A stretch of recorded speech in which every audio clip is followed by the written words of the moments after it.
Hello friends, for today's video I wanted to do an If You Like This, Try That, specifically for if you like Studio Ghibli, check out these books. I did do a part 1, so if you are looking for more recommendations besides just the ones I talk about today, I'll have that part 1 linked.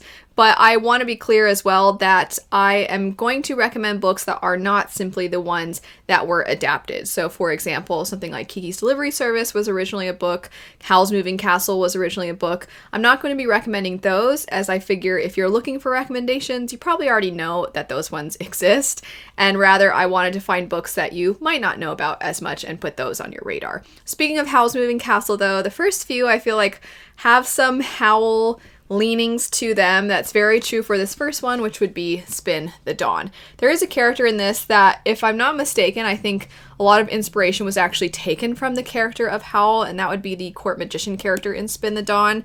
This character is one that seems to have lived a very lush, magical, interesting life, but that there's a lot of mystery around them, and they end up kind of getting caught within the life of our main character named Maya, and she seems like a relatively ordinary girl who she ends up doing this particular competition to help protect her family and try to secure some semblance of security for them. And this competition is actually to become a tailor for royalty because she has a lot of skill in that area. That is why she enters the competition. However, only men can enter this competition, so she has to disguise herself as a boy. And the only person that really seems to be noticing that something is a little different about Maya is the court magician. The first part of the story is the competition portion. It then does segue into sort of a traveling love story. So if you go into this, just know that it does sort of shift its focus about halfway through. And it is a duology, so it's going to be complete after only 2 books, and both of those 2 books are out. I think this is a very whimsical, sort of magical story, but when it was first released, the marketing very much hit the competition portion, so they said it was like Mulan meets Project Runway.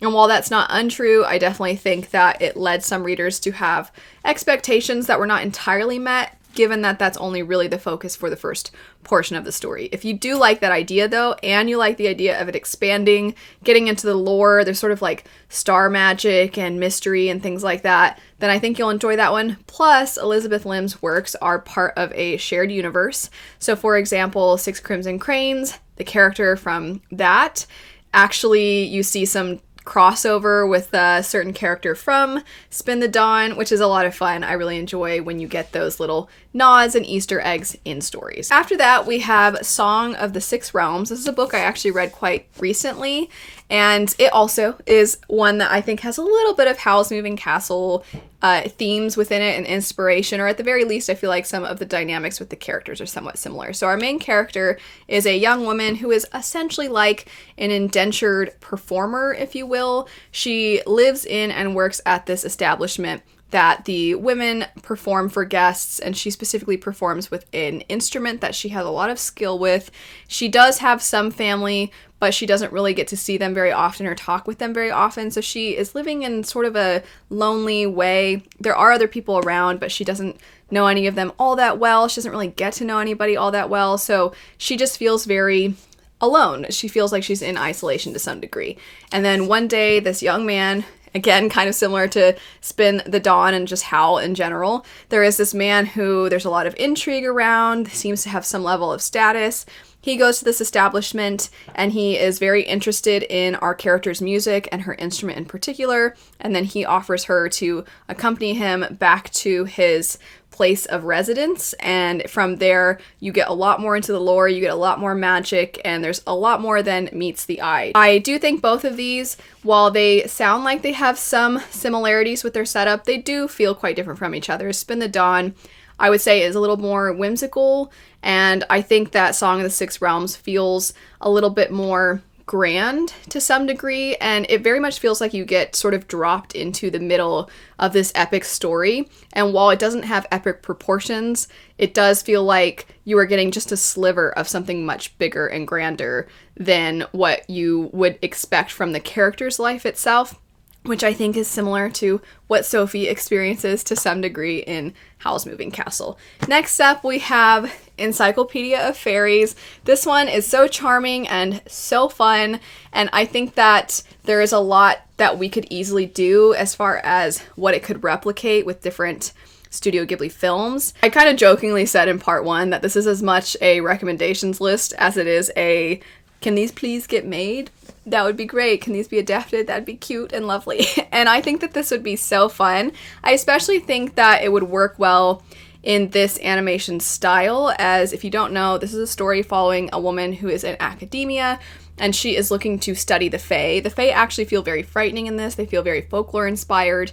And in her studies, her very annoying but talented coworker accompanies her, and they butt heads a little bit, but also they bring out the best in each other, sometimes the worst in each other as well. And the reason I say I think it would work well with this animation style is just because of the way in which the Fae are described. I think this studio has a way of having things that can come across as very disturbing, very eerie, creepy. And then also there are times where things can feel so beautiful and vibrant. And I think that both of those things are present in this, which is part of why I think that if you like those movies, you might really enjoy this as well. And just the tone in general, it's kind of hard to pin down any one specific tone because, I mean, Princess Mononoke and My Neighbor Totoro are nothing alike. That's part of the difficulty in finding recommendations because it's not a one-to-one set, but I do think that there are aspects of Emily Wilde's Encyclopaedia of Faeries that if you like the charm, if you like the whimsy, and if you like these characters that both are very distinct in their personalities, then I think there's a good chance you will like that. Next up, when I reviewed this book, I said that it's kind of like a mix of a lot of things, including these films, and that would be Divine Rivals. This has such a devastating, heartbreaking story where you are following these two rival journalists who initially start out very much in competition with one another, but then our main character decides that she wants to really uncover the truth behind a lot of the things that she's reporting on, so she goes to the front lines of a war that's occurring. And I think in that sense, that reminds me already of so many of the films, as there's so much to do with the themes of war in a lot of the movies, the consequences of war, the way in which war can remain so separate from society, and then the unexpected ways in which it affects people. It can affect children, it can affect adults, the different ways it sort of manifests. And I think that this book showcases all of that so exceptionally well. Plus, it's very charming and whimsical in its magic. It's sort of unexplainable, and I think that those films have a lot of that as well. Just in general, this one might be the closest to those films as far as the themes that you get in it and the way in which everything is kind of, it feels rooted in reality with there being odd things that show up as well. I really quite enjoy this. I also just think the writing style in general is very engaging. Plus, this one sort of has a World War I setting to some degree. It's not, of course, exactly the same, but things like The Wind Rises, which is World War II specifically, although it does cover a large period of time. Something like that, or something like Grave of the Fireflies, those do look at our own world, and it takes those stories and then illuminates specific, very personal stories within those times. And I think something like Divine Rivals, while it is a fantasy world, it feels very much like that time period. From there, we have Untethered Sky. So I just mentioned The Wind Rises, and in a lot of ways, if The Wind Rises was like, what if planes were giant birds? I kind of feel like Untethered Sky feels like that, because The Wind Rises is a story that covers a large period of time, and you are really focusing in on one particular character, and in this, I would say that's the case as well. You're looking at a young woman who has dreams of becoming bonded to a rock, or rather a very large bird that they hunt manticores with. And after something occurs early in our character's life, that really is what establishes that she wants to become one of these individuals. And again, you just kind of focus in on her life. You see the kind of inner workings of these hunters and all of the kind of drama that goes on. Drama is probably not the right way to put it because that sounds rather shallow, but there are a lot of things that transpire that come across a certain way to royalty or to the general population that maybe aren't exactly what actually occurred, and just the way that a reputation can be gained, things like that. There's just a lot to dissect, and this is just a novella, so there's a lot to dissect within that short amount of story. But regardless, the way in which it covers so much time, it does remind me of how Studio Ghibli has done some of their films. And I will say, I have always said when I read this, and when I talk about it since reading it, I always talk about how it feels very cinematic. So I think it could look so phenomenal adapted. But regardless, next up and last for today, we have The Magician's Daughter. One of the themes that is present in a number of the films, I would say something like Kiki's Delivery Service, there's very much a growing into adulthood, or at the very least growing up, and the different stages in life and how your view of the world changes as you get older. And I think you could boil that down to coming of age, but I feel like different ages get focused on. So in this story, that is true very much as well. You're following a young woman who was raised by someone who wasn't actually her biological father, but he raised her as if she were his daughter. And then his familiar, they take it upon themselves to raise her, but she's been in isolation pretty much her whole life, aside from these two individuals. And then one day she has the opportunity to accompany her father figure to the mainland because it is historical fantasy.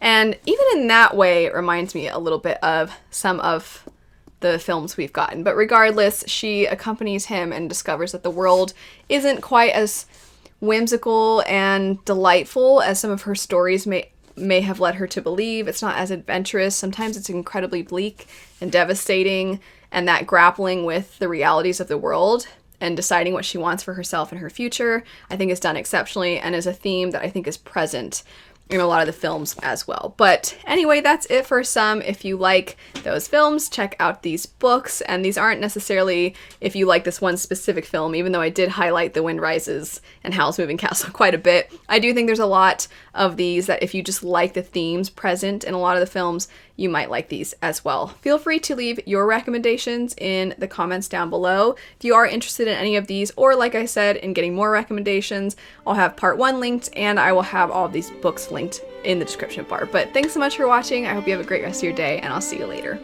Bye.